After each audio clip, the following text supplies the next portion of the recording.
ఒక్క దోసపిండి ఇంట్లో ఉంటే చాలండి. 4, 5 రకాల టిఫిన్స్ మన ఇంట్లో ఉన్నట్టే. సో రోజుకొక రకంగా తినొచ్చనమాట.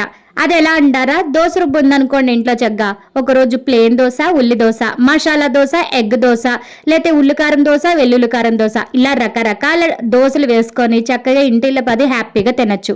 తినే వాళ్ళకి బాగానే ఉంటుంది కానీ ఈ దోసలు వేసి పెట్టే వాళ్ళకి మెయిన్ ఈ ఎండాకాలంలో వేసి పెట్టే వాళ్ళకి ఉంటుంది చూడండి. ఈ దోసలు వేయడం అనేది కాదులేండి, ఈ సమ్మర్ సీజన్ అన్నాళ్ళు కిచెన్ లో వంట చేసే మా ఆడవాళ్ళకి ఉంటుంది చూడండి. ఒకవైపు స్టవ్ హీటు, స్టవ్ మీద ఉన్న పాత్రలోంచి వచ్చే ఆవిర్లు, ఇంకోవైపు మా ఒంట్లోంచి వచ్చే ఆవిర్లు, మాకు పట్టే చెమటలు గందరగోళంగా అయిపోతాం అనుకోండి.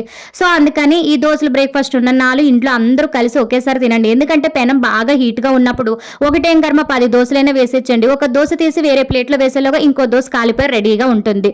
సో వేసే వాళ్ళకి కూడా కొంచెం ఈజీగా ఉంటుంది కదా.